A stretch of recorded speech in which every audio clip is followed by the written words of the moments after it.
What's going on, everybody? My name is Nick. My name is Dave. And Dave is here. I am here, but I don't see your clock going. It's going. It's on my other Okay. on the other app. All right. You were worried. I was worried. The Not routine's changed, all that good stuff. Yeah. How's it feel to be back? It was a little different. I was thinking this morning. It's the longest. I don't know that I've ever missed 3 weeks in a row preaching. Yeah. Ever since I started preaching every week. I've missed 2 weeks a couple of times because of vacations and mission trips and stuff like that. But I don't know if I ever had a time when I was 3 weeks. So I had this little trepidation. It was like, will I still remember how to do this? I got up. Are people going to know who I am still? Yeah. Well, It's good to have you back. It's good to be here. It's good to finally. But I feel like it's been a while since we actually had Nick and Dave on the deep It has dive. been, yeah. So Yeah. Happy to be here. Let's get into it, shall we? Let's do it.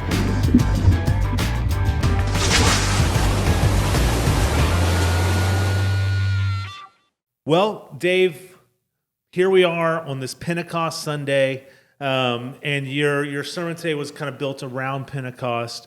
Do you kind of want to give us a quick breakdown of it? Well, but first I want to address that, we had some other things happening too. We celebrated graduation. Yep. We celebrated Nick Boker's birthday. I Yep. think I referred in the sermon that it was my son's birthday this weekend. Yep.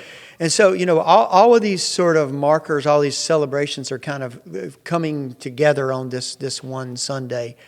And so, I kind of wanted to address that now, and I think most people listening know that, I've been through some stuff over the past few weeks, and I kind of started in a place where our lives get interrupted. Mm-hmm. We make our plans. On Tuesday we'll go together as a staff and we'll make our plans for this fall and winter. Yep. And we hope that those things, it will help us do better by being planned. But in spite of our best plans, sometimes life happens and that gets interrupted, and it changes us. It changes our direction, changes and transforms us. But yet we've still got to go on, at some point. And so that's kind of the space that I find myself in. I had these real plans because last time I was here, we were talking about Revelation. Yeah. We were like week 3 or so in that series. And my plan was to be finishing up on Pentecost because I knew Pentecost was coming. And so I was aiming towards this sermon that I was already started developing that was going to tie all that together. It was going to tie the end of Revelation with the restoration of all things, the new heaven and the new earth, and the day of Pentecost. We had already begun doing a little pre-stuff on some of the people in our congregation that English isn't their first language or they speak another language, to make them have this video where we're going to kind of have this overlay of the different languages. It was going to be fantastic. I was excited and looking forward to, this as being a real, big Sunday around that. Yep.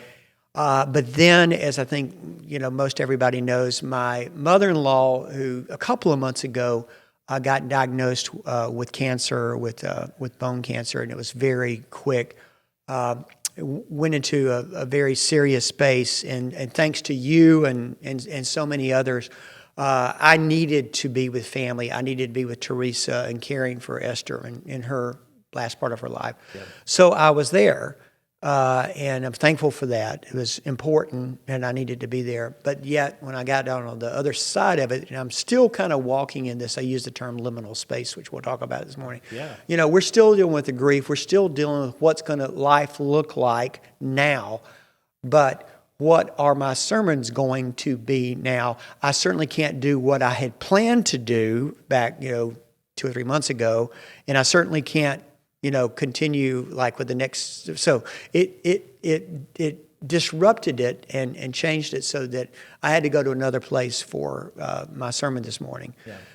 Yeah. Sorry if I can jump in real quick. There was something I always found interesting as you were kind of giving a similar preface during service. Yeah. I was kind of looking around and how many people were like, like head shaking up and down. So they are. A lot of people were. I feel like a lot of people relate in this. Yeah, I think so. I mean, we just think about it in our lives, and I know you've lost people. I know that your mother went through a very serious transplant, that you had to, you need to take family time for that. And so that is a really weird space to be in. And the word I use is liminal, which is a good word, liminality. And that is sort of, I think, the literal definition is talking about like this threshold. You're in this space where, you're not, the past is not what it was, and you're not really sure what the future is going to be. It's still forming. And so you're sort of walking in this space, and grief can be that way. Yeah. And so we lived in that space for about 3 weeks because we thought she could die at any minute. Yeah. And so your life is kind of on hold there. And so now that we're on the other side, we're not exactly out of it because we're looking at, what's life going to be. I was thinking about Ron Nastrom, who was back at church this morning. I think he was here last week too, I understand. But, Ron went through a very serious liver transplant, which he had looked forward to for years.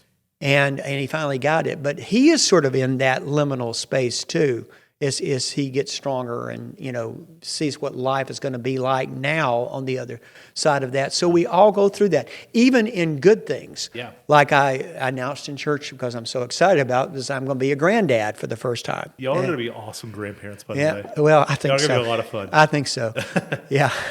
I will have to say, I also said it during the funeral. Yeah. Because it was one of the last things that we were able to say to Esther, and it brought her a lot of joy, and she talked about that with Anna.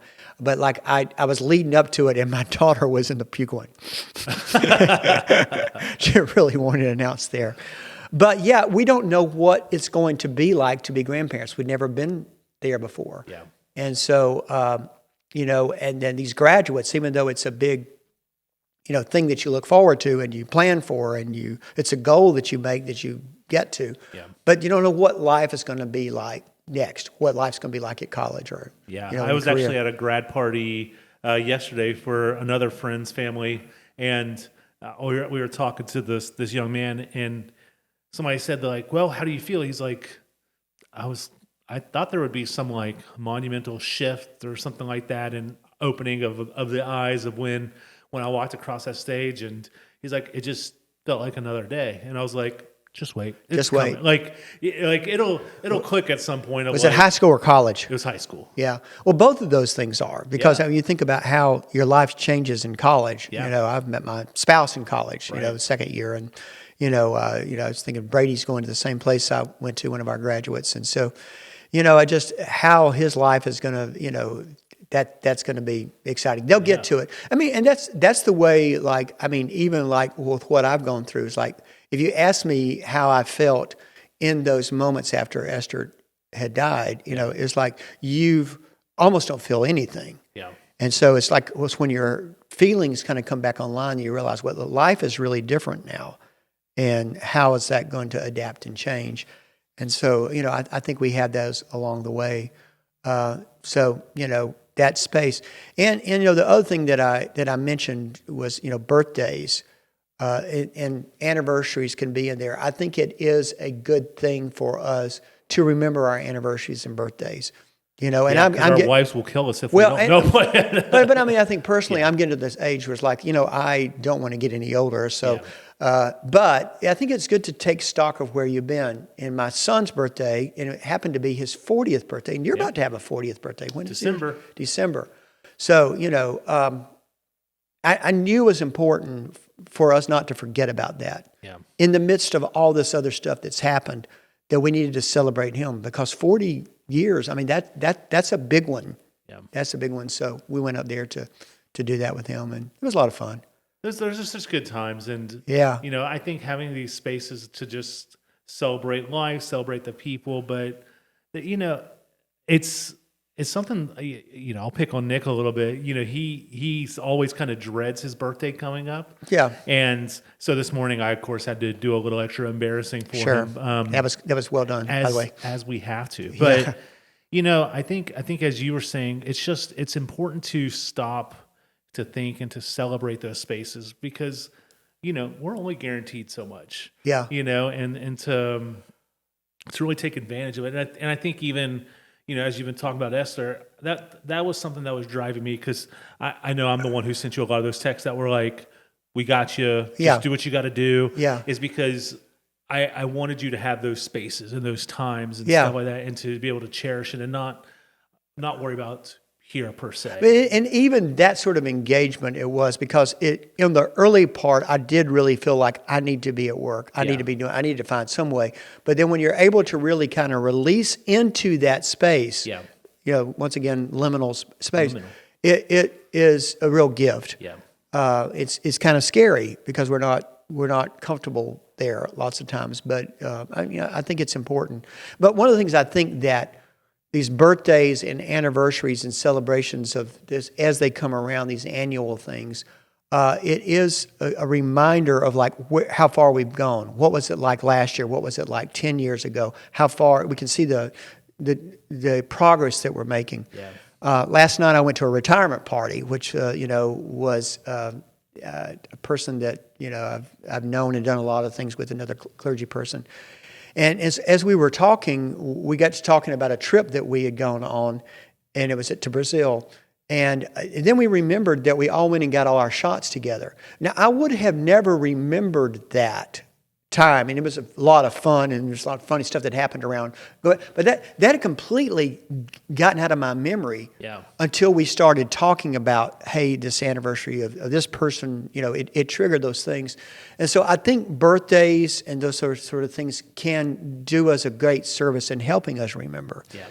And so that's why, with all the stuff that's going on, my personal stuff, I mean, I could have just jumped right back into Revelation with a sermon that I had prepared for that week. Yeah. But I thought it was important for us to celebrate Pentecost today. Yeah. I think that is, of all the Sundays in the year, and we've got 3 or 4 that are really important. Mm-hmm. Of course, Christmas and Easter, we want to do that every year. But Pentecost is one of those Sundays that we need to remember and take stock, because it can remind us of where we've gone and see the progress we've made and see the progress we need to make as a church as we look back. And so, the text is always the same every year. It's Acts chapter 2. You think about that space that those first disciples were in. They were in this liminal in-between space between Jesus' resurrection, Jesus' ascension into heaven, and this waiting until the Holy Spirit and not knowing what to expect. Mm-hmm. And there is mystery around what happened there. I mean, they used the best words they could to describe this rushing like a mighty wind, this power that came in. The tongues of fire that on them, and then the speaking in different languages, and not unknown languages, but languages that were known to all those foreigners and visitors that had come into Jerusalem at that time. Right. And it's a pretty amazing thing to think about what that would have felt like and been experienced. Yeah. And then, what did God mean by all that? I mean, why did it happen that way? That's important. And how do we kind of move forward with it? Because I think I love stopping and celebrating Pentecost Sunday, because it reminds me of how the Holy Spirit interacted with those people then, and still today. Like, how do we continue to help usher in the Holy Spirit to continue to work in and through us? Because we see, Acts, I mean, is such a huge story of the growth of the church, the start of the church, I guess really the foundational pushing post Jesus, what I mean, of what was going to become, what we're doing today, you know what I mean? So, continue how to really be reminded of the power of the Holy Spirit and how to tap into that. Right, something I keep thinking through. Yeah, for sure. And the fact that as the Holy Spirit came, and the unifying power of the Holy Spirit that is there to empower Christ Church, yet, it could have been like all of a sudden everybody was speaking one language. It could be like the Tower of Babel in reverse, but it wasn't. It was in those individual languages that everybody could hear and speak, as people were speaking in their language, so they could hear the gospel. Yeah. And so I do think there is a message in that for us, is that it does come to where they are, so that they can be heard and they can hear wherever they are. Yeah. And we're talking about languages now, but I just think there's different life circumstances. There's so many different people with different voices and different experiences, that the Holy Spirit's going to meet them where they are, not make them like everybody else. Does that make sense? It does. Yeah. You had a quote during your service or during the sermon, and it said, God meets us where we are and hears us where we are, seeing another person for who they are as a unique and valued child of God, not as a communication obstacle to be overcome. And I just thought that was so well said. You know what I mean? Because I think sometimes we think of God like so far away, but speaking in a lot of different languages, because you kind of alluded to how Africa has a bunch of different tongues because of different tribes and stuff like that, and here also they had different ways that they were communicating so that everybody could hear. And like it just reminds me that in church, I think sometimes we expect people to come experience God in our way. Yeah. And I'm not just saying that for like Hickory Flat Church necessarily, but like definitely the church universal. Overall. Yeah. You know what I mean? Is like you come experience God the way we want you to experience God, or how we expect you to experience it. But we see here God like really meets them where they're at and values them, and it's just it kind of makes me think. We mistake uniformity for unity. Yeah. We think that it all has to be exactly the same, and usually the way that we believe or speak or worship or, all of that stuff, that it will come together as we are comfortable. But the fact is that, we're different, and God is going to hear us in our own voices wherever we are, and speaks to us in our own languages or our own place, wherever that may be. And so I think I use the term Pentecostal listening, and so as the Holy Spirit pours out us on this year, I feel like we need to be blessed with this gift of listening to people in their own language. And I'm using language in a very broad space, but to be able to hear that child, that older person, that person who may vote differently than we do, that person that may have a different life experience and different cultural experiences than we do, to be able to hear them and to see them as a valued child of God. I think it's a very important and powerful lesson from Pentecost. And I think that's a call even to anybody who's listening, or to all of us as the church is, I will hear things people say in one way, but I might not be able to relate to that person as well as you. Yeah. You know what I mean? Or something like that, where you having the opportunity to speak into somebody's life in a different way than I could. We're going to be able to speak to a bunch of different people, but also the people who are out there listening or whatever, is if we all take a time to listen and try to meet people where they're at, we're going to have a huge outpouring, a huge net that we're casting as a church to say, here's how we're telling the people in our community. Maybe it's, it's not the different, languages necessarily, but maybe it's the people who are shopping at Kroger versus the people who are shopping at Publix, you know what I mean? Or, or Democrats, Republicans, or whatever, like being able to find those nets that we're casting over it all. It says, we're bringing Jesus to you. Right. You know what I mean? Yeah, and not seeing that other person is like this is an obstacle to either just count them out or an obstacle to overcome to make them like us. Right. But, there can be a bridge built. I know what made me think about that was like we all have a different voice and experience. Yeah. And just the exciting way to see how God is going to use that to reach others. And I think of Sarah's sermon last week. Mm-hmm. That's the best Mother's Day sermon I've ever heard. Yeah. It was just very powerful because it was her voice. Yeah. It was her experience speaking it. And it spoke to me. I couldn't have preached that. Yeah. It would have sounded very, it would have been very inauthentic. Right. But from her, that place of authenticity, because it's who she was with her voice. And so if I could use that as an example, we all have that. Yeah. And we just don't know how God is going to manifest that into reaching and you, what's we're looking for, bonding with another person. Yeah. I think it's those unique experiences that we have that align us with with other people. Even grief. You know what I mean? Like you will have an opportunity to speak into their Right. lives because it's something you've recently experienced or currently experiencing. Right. Or they also might have an opportunity to speak into your life. I had bariatric surgery in December. I have an open door now to be able to say, like, hey, I understand if you eat one bite too many that you want to throw up, or you know what I mean? Like, Yeah. I will be able to speak into those, or if you lost a spouse, or you just graduated and you're speaking to the class below you, or whatever. Like, you have space that you understand now because of the experiences you've had. Exactly. And that helps us meet people where they're at. And every experience is unique. I mean, I've lost both my parents. I've lost lots of family members.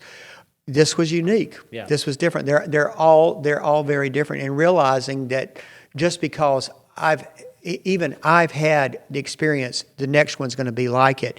And certainly, if I've had an experience that's shared by another, that my experience is going to be like theirs. Yeah. That we all have that place to listen. And the exciting thing I got to thinking about as we're talking just then is that, like, as cool as it is that you have a voice, I have a voice, Sarah has a voice, whoever has a voice, the people that aren't here yet, the people that will be a part of the church, they have a voice. They have something to teach us, Yes. to instruct us, to meet us, to hear, for God to speak back to us through their stories and their experiences. So, And that's going to take almost a humbling on our part to be able to open our ears to hear. right. And I think that's why I always love the Ted Lasso, to be curious. To be curious, It's like, not judgmental. Hear people where they're at, not just like you said, be judgmental, but to try to take a step back to understand. And I think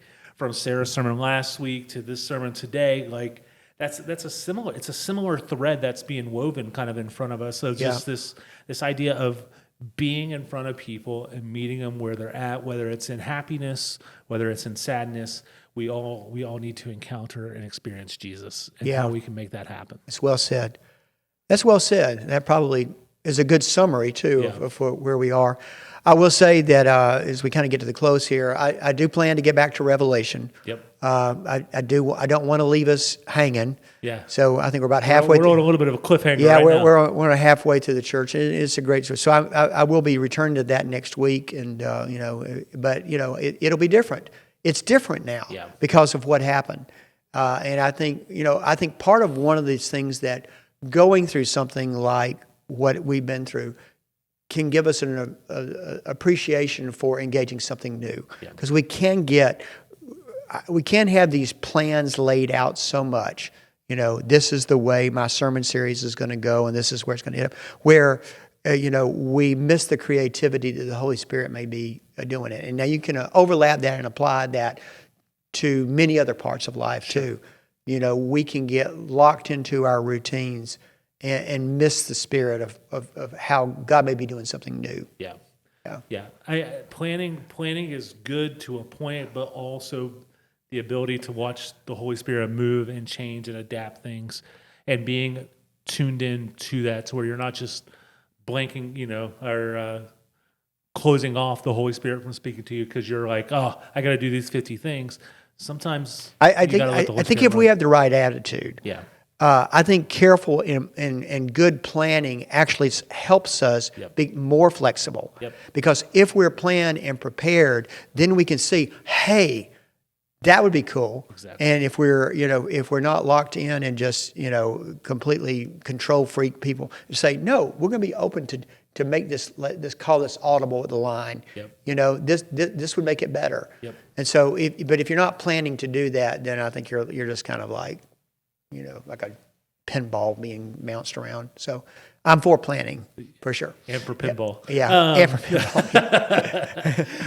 Anyway, well, as you said, we are kind of at this time where we're wrapping up. And, for those of you watching, where to drop some comments or questions or anything that you'd like to add to our conversation.